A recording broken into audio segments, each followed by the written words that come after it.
Bueno, chicos, continuamos con el tema de las enzimas para ver el tema de la cinemática de la reacción enzimática. Bueno, mirad, vamos a poner una gráfica en la que vemos concentración de sustrato y velocidad de la reacción. La velocidad de la reacción tenemos que entenderla como cantidad de producto por unidad de tiempo. Es decir, cantidad de producto que crean las enzimas por unidad de tiempo. No porque la enzima trabaje más rápido, sino porque haga más reacciones por segundo. ¿Vale? ¿Qué ocurre cuando la concentración de sustrato es baja? Pues que hay muchas enzimas libres. Y entonces la velocidad va a ir subiendo conforme vamos añadiendo sustrato. ¿Qué ocurre cuando llegamos a este punto? En este punto la enzima se satura y ya está trabajando al 100% todas las que hay. Pensad en una fábrica con 10 obreros, pues si hay una fábrica de coches con 10 personas haciendo coches, no pueden fabricar 11 coches. O sea, por muchos materiales que les den, pueden llegar a fabricar 10 en unidad de tiempo. De manera que la enzima se satura. La velocidad de una reacción aumenta de manera lineal conforme añadimos sustrato hasta un máximo en el que se produce la saturación de la enzima. En este momento, la velocidad solo va a depender de la rapidez de la enzima. Eso se conoce como turnover o número de recambio. Número máximo de moléculas de sustrato que puede transformar una molécula de enzima por unidad de tiempo. Cantidad de moléculas que puede transformar una enzima. Equivale a la actividad de la enzima cuando la velocidad es máxima. Otro concepto muy importante es la constante de Michaelis. Esta nos dice la cantidad de sustrato que hay que añadir para que la velocidad sea la mitad de la máxima. Esta nos mide la eficacia catalítica, es decir, la eficacia que hay o la afinidad entre enzima y sustrato. Si la enzima encuentra muy rápido al sustrato, en cuanto le das un poquito ya sube la velocidad, de manera que es muy eficaz, a una gran eficacia catalítica. Pero si la Km es, fijaos, pensad que estuviera por aquí, que la gráfica hiciera así, muy poco a poco, muy poco a poco, muy poco a poco, significa que la enzima le cuesta mucho encontrar el sustrato y hay que ir añadiéndole mucho hasta que, pues para que lo transforme. Entonces, un valor pequeño de la Km indica una unión muy estrecha entre enzima y sustrato. Es decir, una mayor eficacia. Como os he dicho antes, la velocidad de una reacción enzimática hay que entenderla como la capacidad de un producto por unidad de tiempo. Cantidad de producto que se crea por unidad de tiempo. Factores que afectan a la velocidad de la reacción enzimática. Pues la concentración de sustrato la acabamos de explicar. No la voy a volver a explicar. Vamos añadiendo hasta que se satura la enzima. En cuanto al pH, cada enzima tiene un pH en el que es óptima su acción.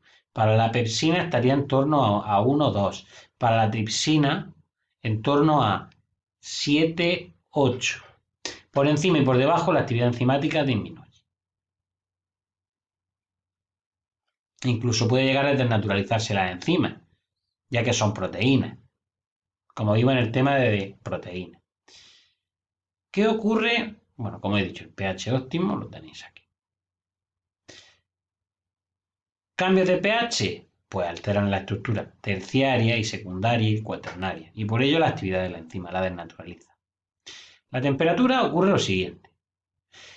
Para que aumente la actividad enzimática, tiene que haber una cinemática rápida. O sea, tiene que haber mayor cinemática. Sustrato y enzima deben de moverse más rápido.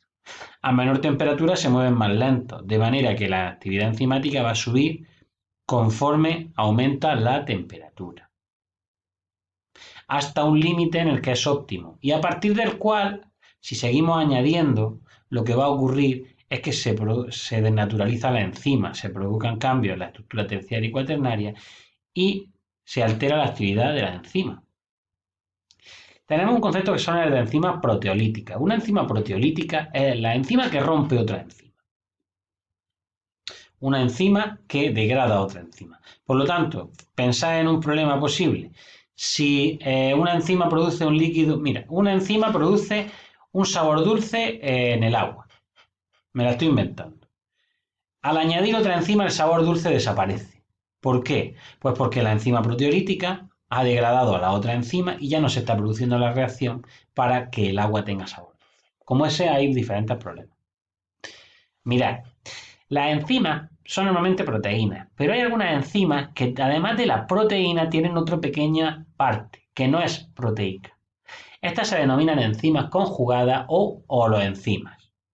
La parte proteica se denomina apoenzima y la parte no proteica se denomina cofactor. Este puede ser o un catión metálico o molécula orgánica. En el caso de que sean moléculas orgánicas, pues pueden ser coenzimas si se unen débilmente a la apoenzima y grupos prostéticos que se unen más fuertemente. Aquí lo tenéis explicado mejor, exactamente lo mismo que hemos dicho antes. Se explica lo que son los cofactores, moléculas no proteicas necesarias para la acción de las enzimas conjugadas, ya que activan al apoenzima, permiten que la enzima lleve a cabo su función. Pueden ser cationes metálicos o moléculas orgánicas. Si se unen débilmente a la coenzima, coenzimas, como la vitamina C, la coenzima A, el NAD, el FAD, etc. Si se unen fuertemente, grupos prostéticos. ¿Qué es una coenzima entonces? Pues una coenzima es una biomolécula orgánica, que no es proteica, que interviene en reacciones enzimáticas. Actúa como un cofactor, uniéndose de manera débil a la parte proteica de la enzima, a la apoenzima, y activando la enzima, permitiendo que se dé a cabo la reacción. Incluyen algunas vitaminas como la vitamina C, también está la coenzima A, el NADH, el NAD, el FAD, etc. A diferencia de las enzimas, las coenzimas se modifican durante la reacción. Por ejemplo, el NAD se va a reducir a NADH porque va a aceptar hidrógeno y después se agota y vuelve a ser NAD. ¿Vale? Entonces las coenzimas varían durante la reacción química. Vamos a pasar a ver las proteínas. ¿Qué es lo más importante de las proteínas? El concepto importante, el tipo de proteínas que hay y las enfermedades carenciales que provocan. Primero, concepto e importancia de vitaminas. Las vitaminas son biomoléculas muy variadas, de muy variada complejidad, que pertenecen a diferentes principios inmediatos, a diferentes biomoléculas. Son muy importantes porque tienen un gran papel en el metabolismo. Además, son indispensables en la dieta, ya que no pueden sintetizarse por los animales, salvo alguna como la vitamina B5. Generalmente los vegetales sí las sintetizan todas, de ahí la importancia de incluir vegetales. Es decir, por su papel trascendental en el metabolismo, son importantes. La ausencia de vitaminas puede provocar diferentes enfermedades carenciales. La vitaminosis, falta total de alguna vitamina.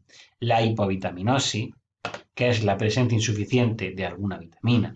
La hipervitaminosis, que es el exceso de vitamina, es menos frecuente. Muchas vitaminas son precursoras de coenzimas y de moléculas activas en el metabolismo. He aquí la clave de la importancia de las vitaminas. Realmente esta frase es trascendental. Con ella debéis de quedar.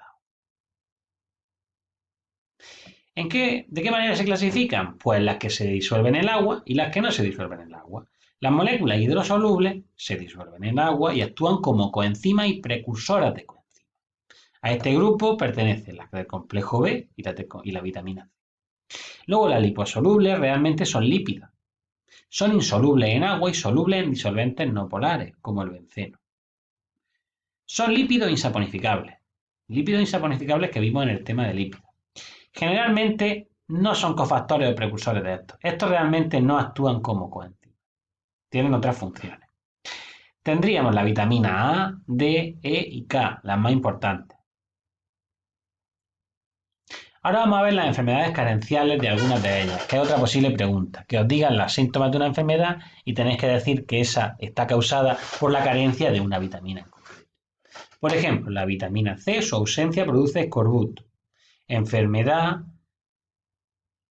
que se caracteriza por el empobrecimiento de la sangre, por manchas y por ulceraciones en la encía y hemorragia, debido a que no se sintetiza correctamente el colágeno. En cuanto a la vitamina B9, el ácido fólico, si falta ácido fólico se puede producir espina bífida, una enfermedad en los fetos, normalmente en los lactantes. Una enfermedad que se manifiesta en el feto durante la gestación. Por eso a las embarazadas les dan ácido fólico, para que no se produzca la espina bífida. La vitamina esta lo que hace, bueno, lo que hace esta enfermedad, la espina bífida, es que la columna vertebral está deformada. ¿Qué ocurre? Que el ácido fólico es muy importante para desarrollar y que crezcan las células y la formación de tejidos. De manera que al no tener suficiente vitamina de este tipo, pues no crece bien la columna vertebral y sale deformada. Malformaciones, ¿vale? No deformada, malformada. En cuanto a la vitamina B12, está vinculada con la anemia perniciosa, que es la disminución de glóbulos rojos. Esto ocurre cuando el intestino no absorbe apropiadamente la vitamina B12. De manera que si no tenemos, nosotros necesitamos esta vitamina para que los glóbulos rojos suministren oxígeno a nuestras células y produciría este tipo de anemia. En cuanto a la vitamina D, es un trastorno causado por la falta. Bueno, vamos a ver. Lo que causa normalmente es el reblandecimiento y debilitamiento de los huesos. Puede estar causado, pues, por ejemplo, el tema de osteoporosis. La vitamina D lo que hace es promover, pues, el crecimiento y la mineralización de los huesos de manera correcta. Y con esto, chicos, esta diapositiva es menos importante, simplemente a modo de ampliación. Con las otras tenéis bastante. De manera que con esto concluye el tema de enzimas y de vitaminas y de introducción al metabolismo.